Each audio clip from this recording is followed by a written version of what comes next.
guests and of all of our colleagues who are joining today.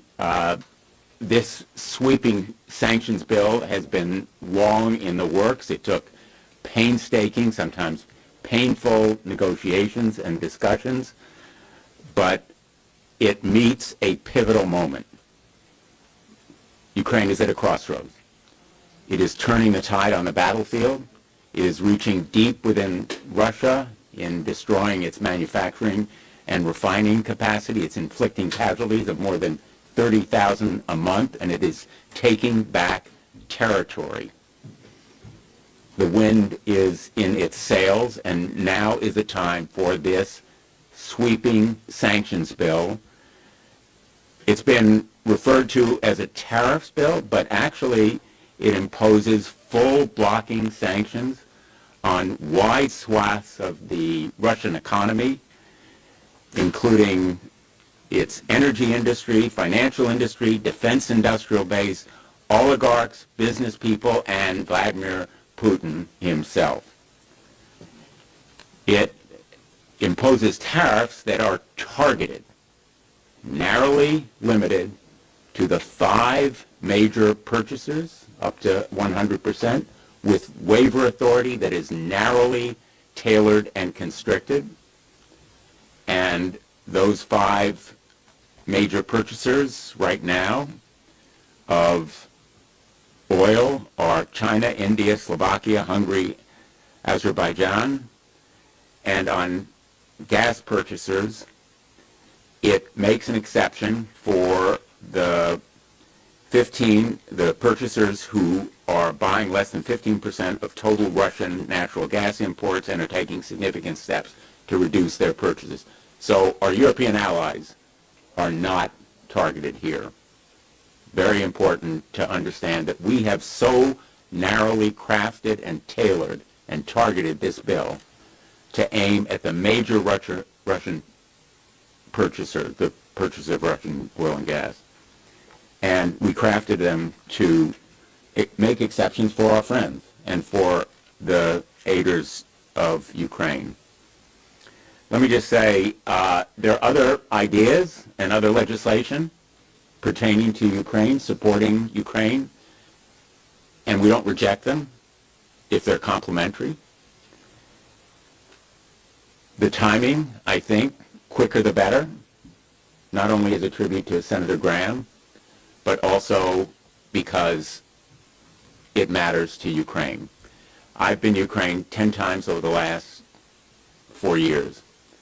And every time I've gone, President Zelensky has said, we need sanctions.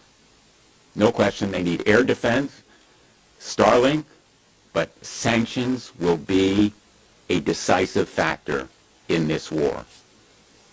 Throttling Putin's economy, stopping the flow of oil and gas revenue, and targeting the countries that are complicit, the bad actors, including the enablers and evaders. It's a complex and long bill, but it is truly a tribute to Senator Graham that we are at this point. And I want to take a moment really to thank his staff, Senator Graham's staff, my staff, all the staffs who've been involved, but I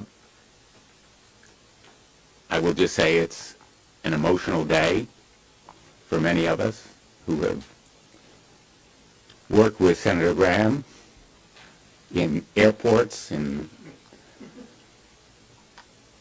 meeting rooms in Ukraine, and I will just close by saying one inescapable memory for me is going to the mass grave in Bucha with Senator Graham on our first trip there together. There were no American military. There was no American embassy. We were there on our own. We visited that mass grave, and I don't know of a more emotional moment in my public life than standing there with Lindsey Graham, seeing in his face and his voice his commitment to this battle for Ukraine's freedom. And I want to thank all of my colleagues who are here today for honoring that fight, which is our fight. Their fight is our fight. If Putin is not stopped in Ukraine, he will keep going against our NATO allies, and we will be on the ground with troops potentially fighting Russia.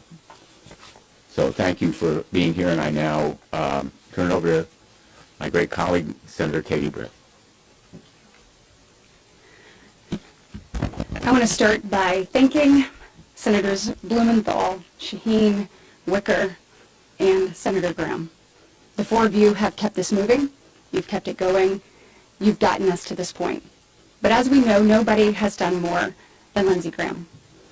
This is a moment he'd love to see. Couldn't believe we were all on one stage was first what he would say. But number two, he worked on this tirelessly, relentlessly. He wanted this to happen. He knew it was the right thing to do, and he knew it was what we needed to do. I talked to him after he had spoken with President Trump, and he was overjoyed at talking and landing the plane in a place that we could all get behind, that would hold Putin accountable and would allow us to move this through the Senate. Senator Graham was larger than life in a number of ways. He was committed to putting America's national security first. He was committed to us doing what we needed to do to keep people safe and to make sure we stood firmly on our values. Today, as we stand here, we remember him. We thank him for what he did to get us here. We thank all of his team for all that you did. We know Lindsey is looking down on this moment and with a big smile. He said that this would be the most consequential piece of legislation that he ever had an opportunity to get behind and get to the president's desk. Let's not forget that, because he did a lot of big things, but this one he believed would have the largest impact and would make the biggest difference. So let's do the right thing, let's hold Putin accountable, and let's honor Lindsey Graham as we move this forward. Thank you, Katie and Dick.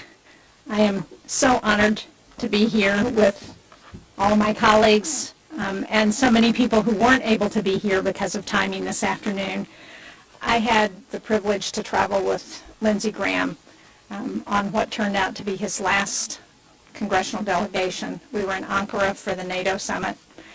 We met with President Zelensky. While we were there, we discussed how to end the war in Ukraine.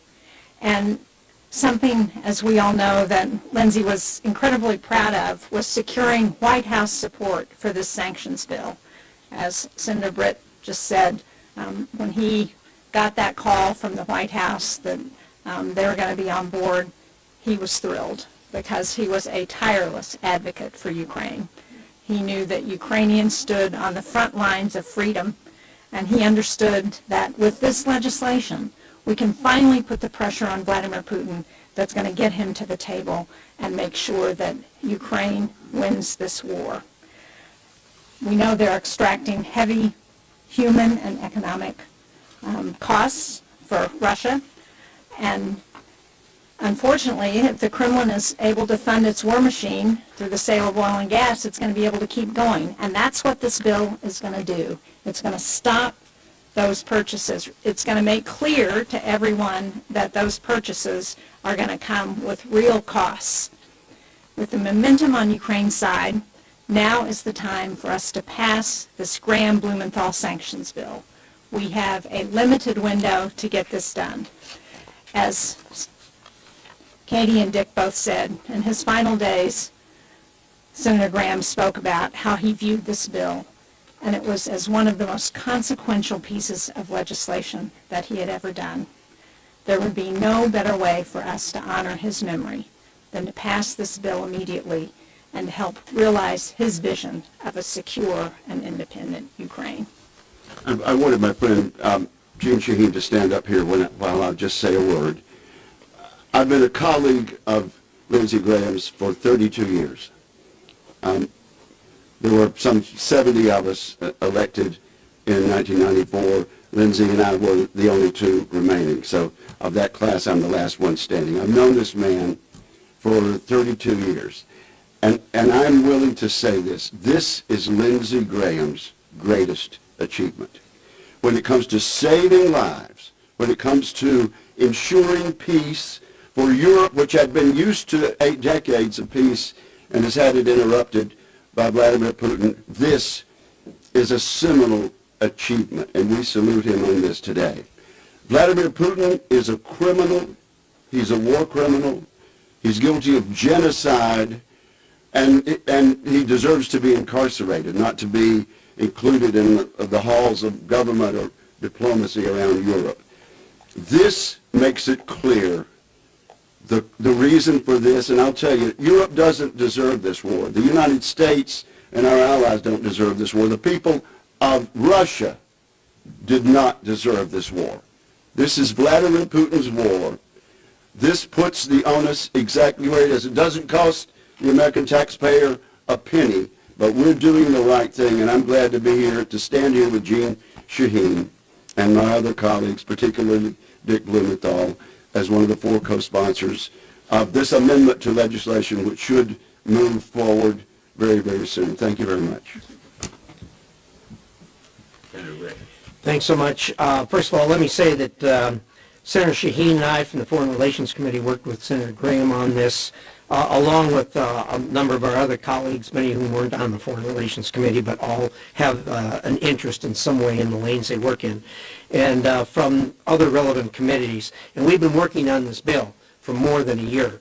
This bill is a combination of input from senators, as you can see, from both sides of the aisle. My contribution, among other issues, was the imposition of sanctions against Russia's illicit shadow fleet of ships that it uses to evade existing sanctions and prop up its energy sector. No more after this bill passes. This bill has been part of the ongoing discussion and strategy with the President to end Russia's war against Ukraine for a long time. Now, given the current circumstances on the ground, it is more important than ever that we move forward and we pass this bill to protect America's interests. Thank you. Thank you. Senator Whitehouse. I can close my eyes up here, and I can see Lindsay here on this stage, engaging with everybody, smiling, happy. It's as real as if he were here to me right now. So I'm happy to have played a small part in this as the wingman to Jean Shaheen and Dick Blumenthal as they work this through on our side, and of course as Lindsay's friend and cohort in this struggle as well. I'm particularly grateful that the chairman of Armed Services and the chairman of Foreign Relations are both here. That is a very, very strong signal about where this is going to go, and particularly to Chairman Risch for his work on the Shadow Fleet, which is, I think, a huge, huge change. We have the chance with this bill to change the trajectory of the war in Ukraine. And by changing the trajectory of the war in Ukraine, to change the trajectory of history. And all we need to do is to get a time agreement so we can get this onto the Senate floor. After all the troubles, toils, and snares this bill has been through, that should be an easy one, and it has my full support. Thank you, Dick. Thank you. Senator Rosen. Well, I want to thank Senators Blumenthal, Shaheen, everyone here for their leadership and the bipartisan effort. And we wouldn't be here without the tireless work of Lindsey Graham. I was traveled with Lindsey and Senator Whitehouse to Munich Security Conference, it seems like just a few months ago. And this was really important to him, national security and working on international issues. And Lindsey would always say, if you give Putin an inch, he'll take it. He was absolutely right.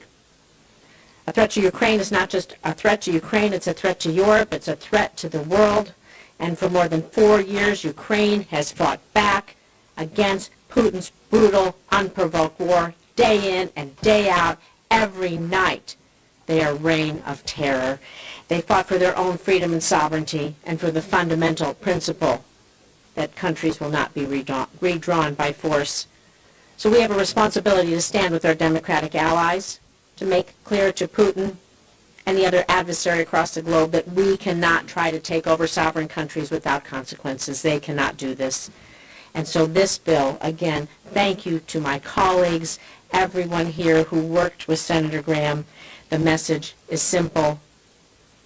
If you help finance Putin's war, there will be consequences. I am proud to stand with all of you. We're proud to honor Lindsay's, sad to say, his final wish, but his wish to have this done and to stop Putin in his tracks. Thank you. Senator Blackburn. Thank you. Last year, Lindsay came to me and he said, I'm going to do a Russian sanctions bill. I said, I'm in. Lindsay had an America First foreign policy perspective, and he believed that if you cut off the money flow, which meant stopping the opportunity to sell oil and gas, that you would remove the ability of Putin to fund this war and to continue to be a partner in what is the new axis of evil, Russia, China, Iran, North Korea. And this is so appropriate that we take this step, that we push this forward. There is an agreement that has been reached. It is bipartisan in nature. The White House is in support. Now is the time for us to do this and to remove the ability of Vladimir Putin to fund this war. Thank you. Senator Ricketts. Oh, I'm sorry, Senator Bennett. Thanks. Thanks, Dick. And Dick, thanks for having me, and we all miss Lindsay today.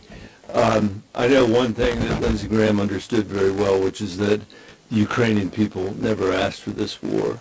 That as Roger Wicker said, Vladimir Putin is a tyrant and a criminal, and the Ukrainian people and their soldiers have done more than anybody could have asked of them. These are people that were invaded by a foreign power, and they have risen to the occasion. And the fight is not a fight just for Ukraine. It's a fight for the West. It's a fight for democracy. It's a fight for freedom. They have literally done everything that the world could have asked of them. The American people have been generous supporters of this fight, of the Ukrainian people's fight. We have supported the Ukrainian people with their intelligence, which we've seen from the Intelligence Committee here in the Senate. Now is the opportunity to make sure that the rest of the world is doing absolutely everything it can do to support this fight for freedom. I hope we will put this bill on the floor, Dick, as soon as possible, and I think it will get a commanding result here in the House of Representatives and be signed by the President. Thank you for bringing this together. Senator Ricketts. America is safer when Putin loses. Lindsey Graham was very clear-eyed about the threat Vladimir Putin created for the United States, the threat he was to the United States. And he knew that we are safer with peace through strength. And that's why Senator Graham pushed this bill so hard, to make America safer. This bill will put additional sanctions on Putin, the oligarchs, business people in Russia, banks, the shadow fleet. It will allow the president to put up to 100% tariffs on people who are buying Russian oil, who are supporting the war machine that is terrorizing Ukraine. If Putin were to be successful in Ukraine, he will move on NATO members, and then we will be involved directly in the war. This sanctions bill will allow us to continue to put pressure on Russia so that we can end this war before that happens and make sure Putin loses. Senator Graham's commitment to this bill is part of his commitment to keeping our country safe and all of our commitment to keeping this country safe.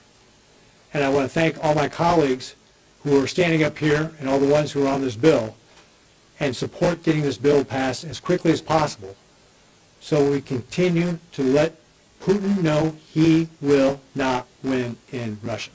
Thank you. Thanks. Senator Moran.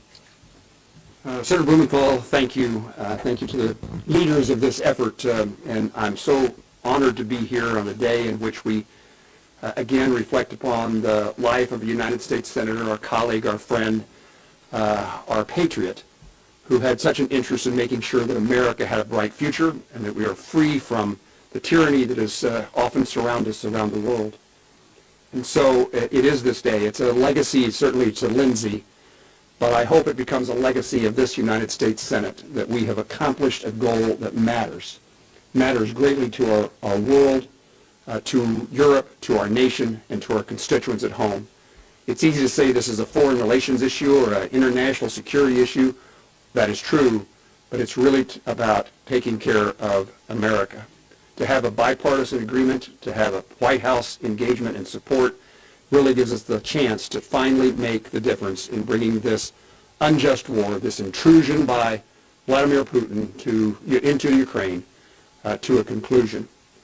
It's frustrating for all of us to work in the environment in which we do. We all want to accomplish more than we're able to accomplish. This is an example with a good cause, in fact, a great cause.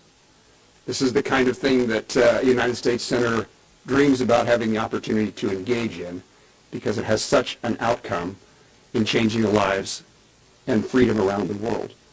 So I encourage my colleagues that we all work closely together. We don't let any kind of small detail or technicality keep us from proceeding. Time is of the essence. Every day that goes by, more lives are lost. And every day that goes by, there's more risk to the world.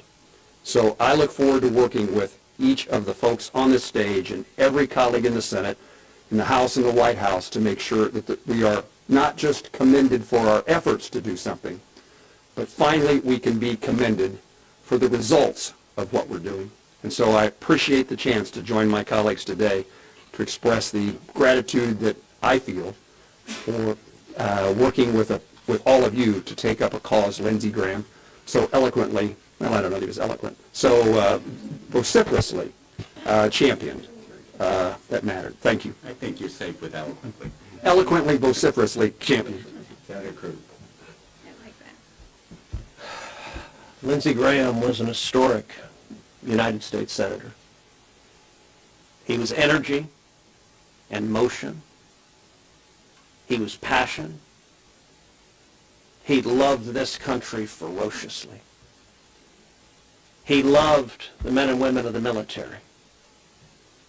His every waking moment was spent fighting for the men and women of the military and fighting to make this country safer. He was humor and wit. I cannot count the meals I had with Lindsey where my ribs would hurt from laughter. I'm going to look across the dinner table and it's going to feel empty and dull and dry. And now it means I'm going to have to invite John Kennedy to join me instead. Katie said Lindsey was a giant of a man. And I could close my eyes and hear him standing here going, "No, I'm not!" But his self-deprecating wit brought everyone together. He was a dear friend of mine and a dear friend of everyone here. He was beloved in the United States Senate. And he was beloved by Donald Trump. I got to say, the relationship Lindsey Graham and Donald Trump had, I've never seen anything like it. It was extraordinary. They would disagree 9 times and still be laughing and loving each other and working together on a dozen other issues. And I'll tell you, the enemies of America had no more committed opponent than Lindsey Graham. If you are America's enemies, if you seek to do harm to our armed services, if you seek to endanger the lives of Americans, Lindsey spent every waking moment thinking about how to stop you and how to keep America safe. This bill is a direct manifestation of that, of standing up to Russia and Vladimir Putin. Lindsey is irreplaceable. I was asked by a reporter who will fill his shoes. Nobody, mostly because they're too small. But nobody will fill the role that Lindsey Graham played in this Senate, but we do have an obligation to carry on with his same devotion to the American people, and I can think of few more fitting testaments than for this body to take up and pass overwhelmingly the bill that Lindsey personally negotiated with President Trump, what I think should be known as the Lindsey Graham Russia Accountability Bill. His impact will last through the decades. This legislation will as well. Thank you. Senator Tiller. Just very briefly, I agree with everything that's been said here, but let's think of, Lindsey and I served on Judiciary Committee for 12 years. That man was criticized how many times for being bipartisan? 70%, 75% of the Obama judges, he's confirmed. This is a time for our members to act like he did. Take off your red jersey, take off your blue jersey, get this bill to the floor and get it passed to the House and the President's desk. It's great policy, but we owe it to Lindsey to let this one piece of legislation enjoy the bipartisan spirit that he did the entire time I was with him. Thank you. Any questions? Yeah. The President today was asked about this bill during the Oval Office meeting, or premise of this bill, I guess, and he suggested that perhaps there would be sanctions also related to Iran or Hezbollah attached to this piece of legislation. Is that something that you all have discussed, and is that something that would be considered? With all due respect to the President, he has approved this bill, and we should move forward with this bill rather than opening it, in my view, to other potential targets. If there are other bills that he wants to propose, we'll consider them. But I think this bill has been negotiated over almost 2 years, painstakingly, sometimes painfully, at great length. It's highly technical in a lot of its language. It's complicated, and it will have huge impact, historic difference in a fight that is ongoing where Ukrainians are losing their lives, literally, tonight in Ukraine. The bombs and missiles and drones are hitting civilians, and we need to strengthen Ukraine right away, now, without delay, and move this bill on the floor.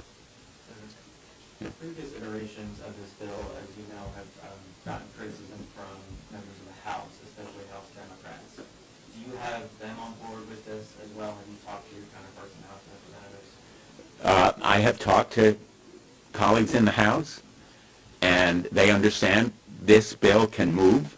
This bill has the President's support. We have it in writing from the administration. Personally, I think there are a lot of aspects of the House bill, the Support Ukraine bill, that are worthwhile and worthy, and none of them are precluded by this bill. They could move forward separately at a different time. But we have a very powerful bipartisan coalition, as evidenced by what you see on this stage. A picture's worth 1,000 words, and it is building even as we speak. So I think that the House will pass as readily as the Senate if we move quickly. Let me just add to that. The House, many of the comments from Democratic House members have been based on the original bill. This is a very different bill. It dramatically narrows the tariff provisions and focuses on those countries that are really funding Russia's war. And so I think when they have a chance to look at this bill, we may see a different response than we saw to the original bill. Yeah. Thank you, Senator. Congratulations on the bill, and all of the tributes to Senator Graham. Really has helped. It's very nice to hear. For the tariff rate, it says in the bill that it's a rate greater than 0, but less than 100. What's your expectation for the rate that's going to be imposed on top tax purchasers, given that there's an exemption for like European countries, looking at China, India, maybe sanctions evaders as well? I think the decision about the exact rate will be determined by the United States Trade Representative. We've had extensive discussions with him, and I think it will be set at a level appropriate to discourage strongly China, India, and other major purchasers of Russian oil and gas. And remember that there are reporting and certification requirements from the U.S. trade representatives to the Congress if the rate is lowered.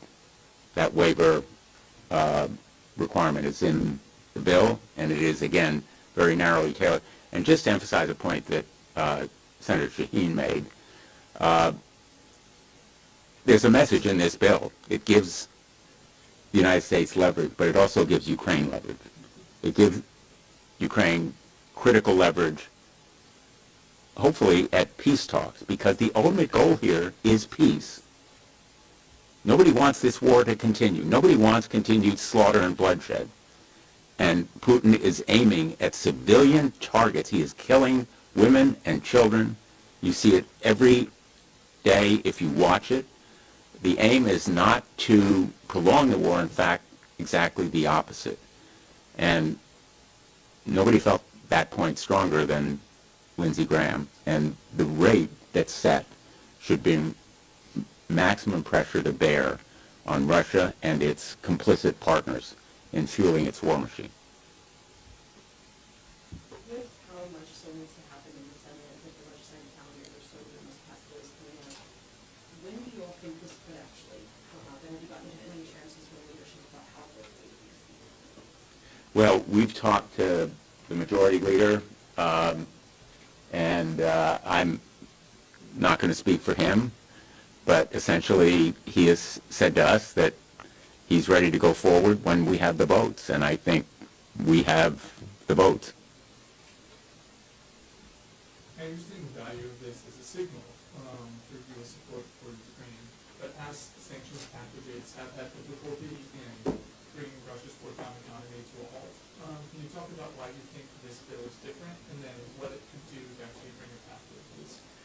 Well, this bill imposes really sledgehammer sanctions on the companies, the oligarchs, the evaders, countries that in effect provide a platform for sales. The sanctions piece of this bill is truly scorching. And then there are the tariffs that hold accountable countries that are complicit. 5 major purchases of Russian oil and gas, and the evaders. And thanks to Senator Shaheen and Chairman Risch, crackdown on the shadow fleet. For the first time, really effective and targeted aiming at the shadow fleet. So it is a broad, sweeping bill that potentially can have a historic effect. It lacks, and I have to be blunt, it lacks the military aid that many of us feel the United States should be providing. Ukraine is desperate for air defense, and as well longer range weapons platforms. And we've advocated them. Senator Graham and I spent a lot of time, sweat and tears, on advocating for those weapons platforms. And this is the limit of what we can achieve, but it is a bill that will pass, plus it is highly effective and therefore different. One more question. Thank you. Yes.